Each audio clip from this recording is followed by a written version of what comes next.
Olá, seja muito bem-vindo ao 4º episódio da 2ª temporada do IT Forum Leaders, a série de entrevistas do IT Forum com grandes líderes da indústria de tecnologia, que nessa temporada está abordando os temas do ESG. Nesse 4º episódio, eu tenho o prazer de receber Carlos Tunes, que é líder de soluções de sustentabilidade da IBM Brasil. Carlos, seja bem-vindo, muito obrigado por estar aqui com a gente.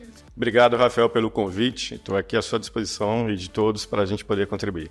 Bacana. Carlos, vamos começar pelo começo aqui, líder de soluções de sustentabilidade da IBM. Conta pra gente um pouco sobre o escopo da sua atuação, seu foco dentro da IBM hoje e como que é o relacionamento com os clientes, né? Rafael, obrigado mais uma vez. E é interessante essa a tua pergunta, porque hoje cada vez mais as empresas têm buscado a prática de sustentabilidade dentro de suas organizações. Algumas vezes por imposição regulatória, outras vezes por iniciativa, mas sempre para melhorar sua abordagem competitiva.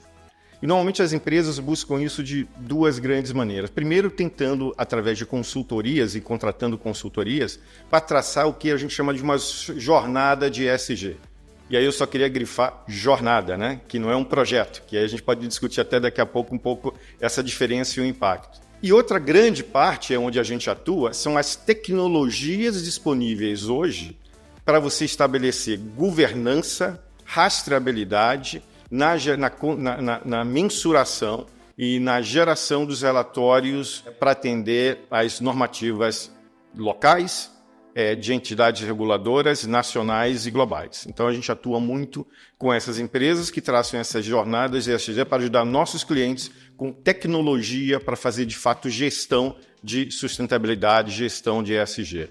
Bacana. E Carlos, aqui na nossa conversa você vai trazer alguns dados de um relatório recente da IBM sobre essa área de ESG, né? Dados que vêm desse trabalho junto aos clientes, dessa riqueza de informações que a IBM produz junto aos clientes. Um dos dados que eu achei mais interessante aqui, a gente estava tendo uma conversa antes de começar a gravação, é o impacto direto que a gente vê na relação de adoção dessa jornada ESG na receita das companhias, né? Então, de fato, companhias que estão adotando soluções, que estão com planejamento ESG, conseguem converter isso num resultado de negócio, né? Conta pra gente um pouco sobre quais foram os resultados encontrados pela IBM. É bastante interessante esse relatório, porque a gente conduz esses relatórios com o C-Level, com o CEO das organizações.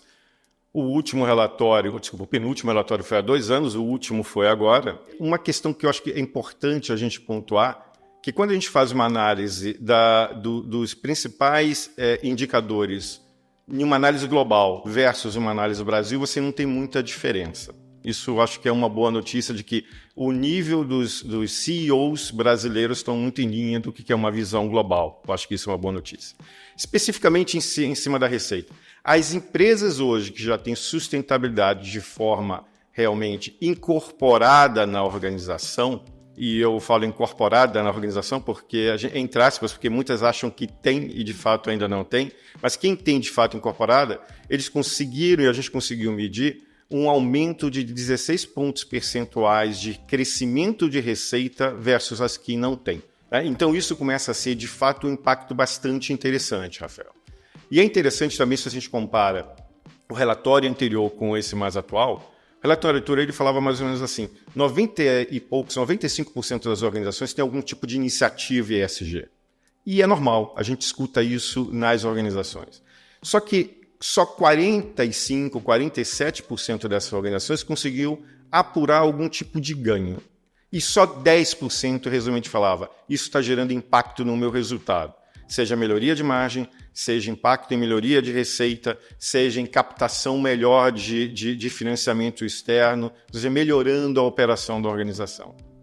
Então, quando a gente fala daqueles 16% de aumento da margem ou da receita, a gente está falando desses 10% só.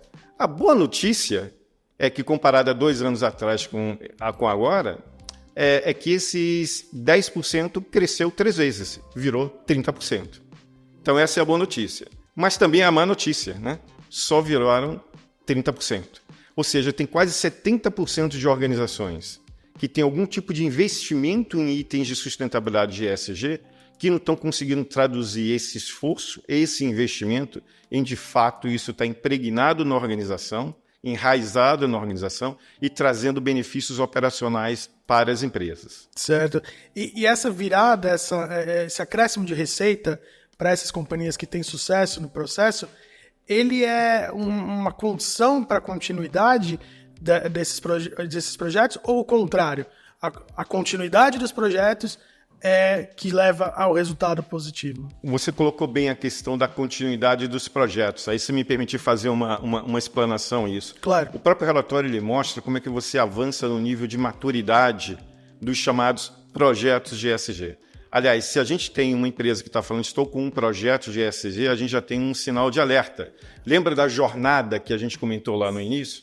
Então, não é um projeto que tem início, meio e fim, e agora eu entreguei a minha prática ESG.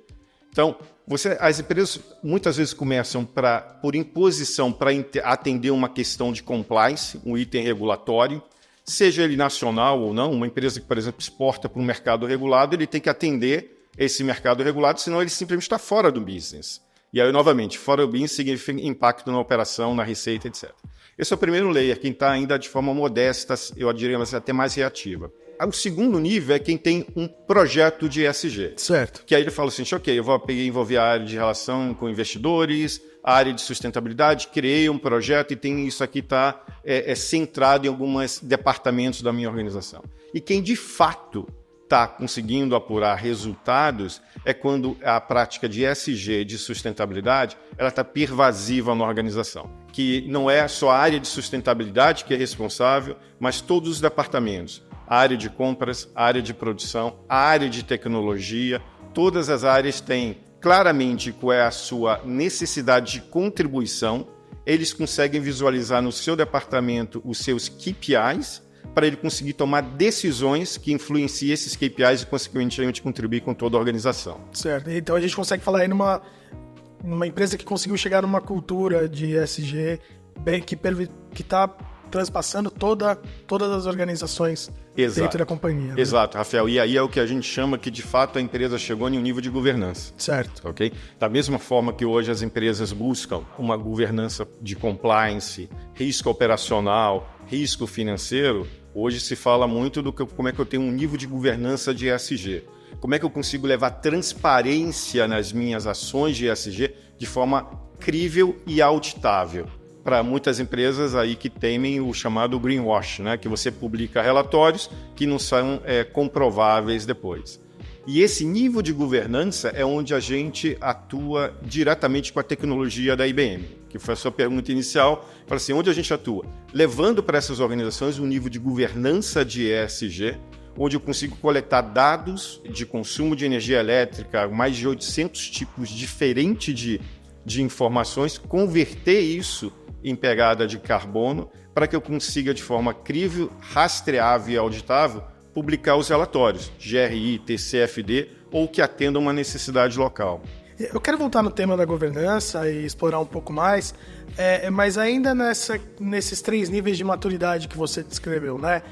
Esse primeiro nível, principalmente, quando as empresas fazem isso por compliance, vocês têm alguma leitura de se elas levam para frente essa jornada de ESG, ou se essa jornada morre no momento que a empresa não identifica resultados, ainda que a gente já tenha aqui dito que os resultados chegam com uma maturidade maior?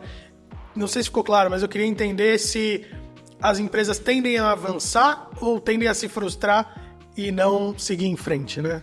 Esse é um bom ponto, né? Quem começa por uma necessidade de compliance é praticamente o caminho sem volta, porque o compliance é em função de ele estar tentando atender alguma necessidade de negócio. Eu dei um exemplo de minha empresa exporta para um mercado regulado. Eu tenho que atender por questões regulatórias isso, né? Então, ou eu opto por menos receita ou atender. O que acontece, Rafael, é que as empresas, muitas vezes, elas se decepcionam pelo esforço que ela está tendo, e quando a visão é só por compliance, ele olha muito aquela questão do custo-benefício. Ela está vendo que tem um esforço financeiro, até um trade-off de investimento, para conseguir algum tipo de benefício. No momento que ela vira a página e passa para um próximo nível, de que se ele começa a colocar isso de forma pervasiva na organização, ele vai começar a ter um aumento de receita e aquele esforço ele não está centralizado e sim está no dia a dia da organização, ele começa a ter avanços. Então, respondendo de forma objetiva, quem começa com a questão de compliance, ele percebe que ele tem que fazer um ajuste de rota e de approach para ele conseguir realmente alcançar seus objetivos. E aí entra a questão de como ter governança, como ter confiabilidade em dados e como é que eu mudo a cultura da minha organização. Eu quero bater num outro ponto do relatório que eu achei bastante interessante, é que, apesar da gente já estar discutindo o tema de sustentabilidade há muito tempo, temas SG de forma geral, né? Vocês identificaram que ainda há uma dificuldade por boa parte das organizações em assegurar o investimento necessário para essa jornada, né? 40% das empresas disseram que tiveram dificuldade financeira em obter esses investimentos em sustentabilidade. Por que esse cenário ainda é uma realidade? Eu acho que a gente tem vários aspectos aqui, mas como você colocou bem, quando a gente começa com um nível de fazer sustentabilidade por obrigação, normalmente você vê isso como um custo e sendo um trade-off sobre qualquer outro tipo de investimento onde a empresa estaria colocando.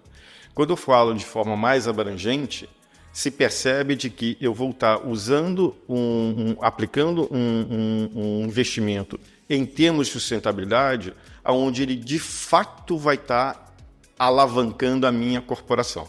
Em outras palavras, se eu não tenho governança, eu posso pegar um bom dinheiro e aplicar em um item de sustentabilidade, mas não necessariamente onde vai estar me alavancando e me gerando o melhor resultado. E o melhor resultado, ele pode ser um posicionamento em melhoria de vendas da empresa, redução de custo operacional e eficiência, até exposição ou até mesmo um aspecto financeiro, que muitas empresas estão analisando. O aspecto financeiro que eu digo muitas empresas hoje que estão no Brasil crescendo, elas precisam de um investimento e muitas vezes uma captação externa.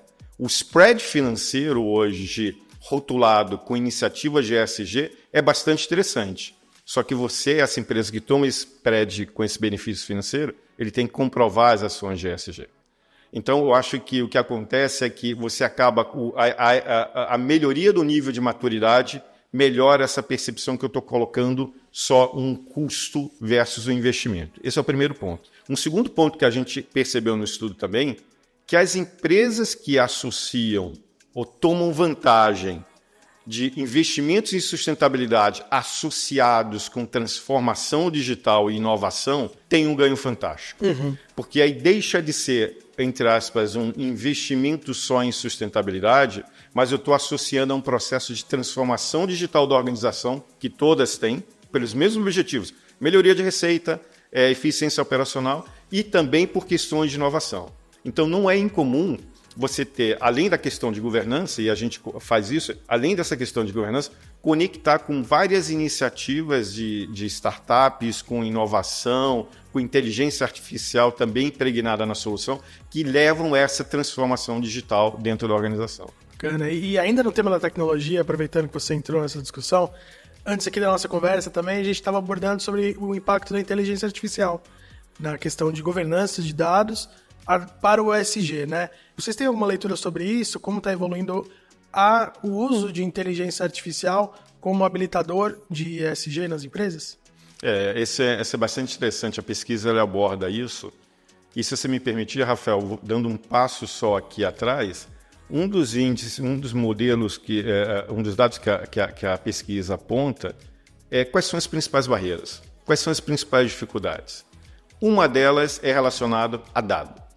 E quando falo dado, a gente está falando dado inadequado, dado não crível, dificuldade de acessar o dado, dados duplicados, né? A gente sabe que um dado duplicado significa você já perdeu a qualidade de dados. A qualidade e a veracidade disso, né? Então, sim, dados que são manipulados, não é incomum você ver ainda em grandes organizações falar assim, não, esse meu dado vem de uma planilha que alguém pode ter digitado alguma coisa, mas é o dado que vai alimentar um relatório para fora. Essa amplitude de dados, né, inadequados, falta de qualidade, ela é muito ampla, né? Então, parte dessas soluções tecnológicas que nós usamos é como é que eu garanto a qualidade desse dado, a rastreabilidade desse dado e o uso intensivo de inteligência artificial para garantir que esse dado seja crível, né?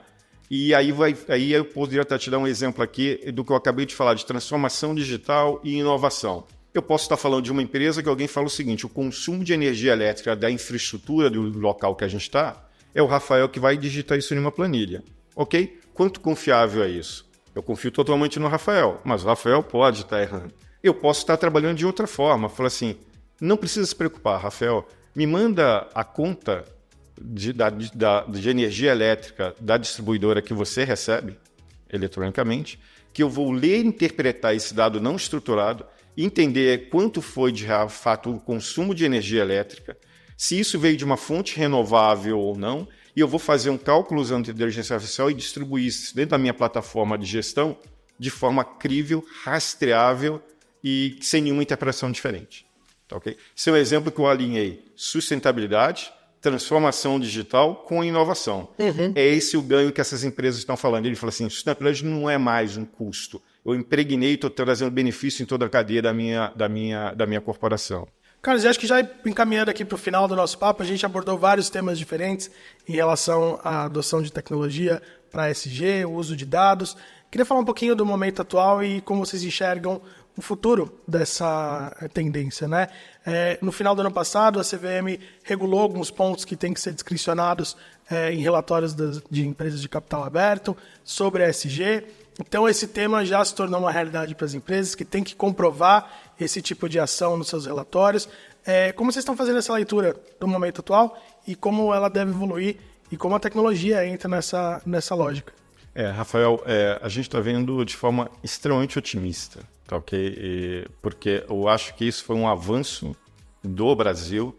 Aliás, o Brasil foi apontado como um dos primeiros países até esse tipo de exigência, está planejado para 2026 já, mas já tem empresas que agora em 2024 estão participando do projeto piloto. Isso significou para a gente, inclusive, um aumento de volume de demandas, porque as empresas estão conscientes de que ela tem que ter governança de fato em uma plataforma que permita ele ter dados e informações rastreáveis e críveis para apontar esse risco. Eu não diria que isso é uma tendência, isso é um fato, já é uma realidade. Eu acho que as empresas talvez não tenham ainda tomado a percepção adequada do impacto disso. Foi uma ação bastante interessante da CVM.